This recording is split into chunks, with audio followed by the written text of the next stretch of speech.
ॲसिडिटीच्या त्रासानं अनेक जण हैराण होत असतात। त्यासाठी कोणते उपाय करावे हे आजच्या व्हिडिओत आपण जाणून घेऊयात। तर पित्त, ज्याला आपण सामान्यतः ॲसिडिटी म्हणून ओळखतो, या समस्येमुळे पोटात जळजळ, छातीत दुखणं आणि तोंडात आंबटपणा येणं यांसारखी लक्षणं दिसून येतात। या समस्येपासून त्वरित आराम मिळवण्यासाठी योग्य आहार घेणं महत्त्वाचं आहे। तर असे अनेक पदार्थ आहेत जे आपल्या आहारात समाविष्ट केल्यास ॲसिडिटीवर त्वरित आराम मिळू शकतो। तर आता आपण असे काही पदार्थ पाहूया जे ॲसिडिटीच्या त्रासापासून त्वरित आराम देऊ शकतात।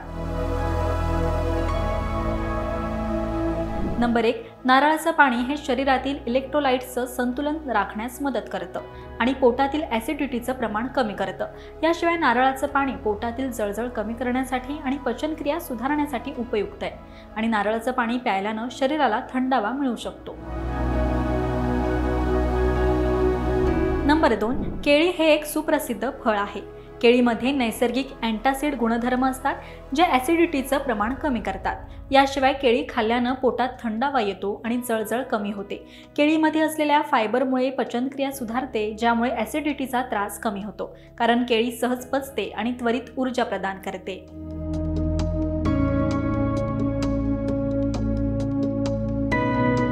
नंबर 3, आल्यामध्ये अँटीऑक्सिडंट आणि अँटी इन्फ्लेमेटरी गुणधर्म असतात जे पोटातील ॲसिडिटी कमी करण्यास मदत करतात। त्यामुळे आल्याचा रस किंवा आले पाण्यात उकळून त्याचं सेवन केल्यानं ॲसिडिटीच्या त्रासापासून त्वरित आराम मिळतो। याशिवाय आले पोटातील गॅस्ट्रिक सिक्रेशन्स कमी करतं, ज्यामुळे पोटातील जळजळ आणि वेदना कमी होतात। त्याचबरोबर आल्याचा वापर फक्त ॲसिडिटीवरच नाही तर इतर पचनविषयक समस्यांवर देखील प्रभावी ठरतो।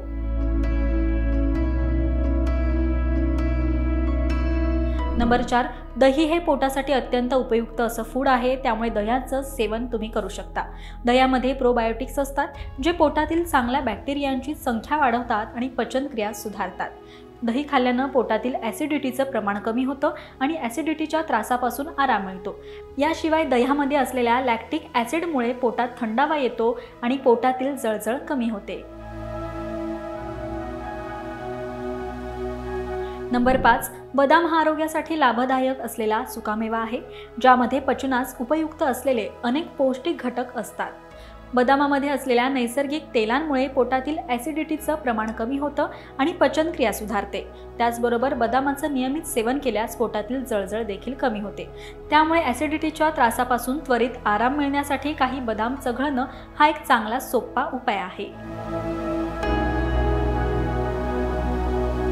तर आता सगळ्यात महत्त्वाचं म्हणजे डॉक्टरांच्या मते पित्त वाढवण्यासाठी अन्न, शरीर आणि भावनिक घटकांचा समावेश होतो, जसं की अधिक तिखट, आंबट, मसालेदार, खारट, तळलेले पदार्थ खाल्ल्यास शरीरात पित्त दोष वाढतो। याशिवाय कॅफीनयुक्त पदार्थ, दारू आणि तंबाखू खाल्ल्यानं पित्त इनबॅलन्स होतं आणि भावनिक ताण किंवा अधिक व्यायाम केल्यानं देखील पित्त वाढू शकतं। त्यामुळे या गोष्टी नक्की टाळा आणि निरोगी राहा। त्याचबरोबर ही माहिती तुम्हाला कशी वाटली हे कमेंट करून नक्की सांगा। पाहत रहा महाराष्ट्र टाइम्स। धन्यवाद।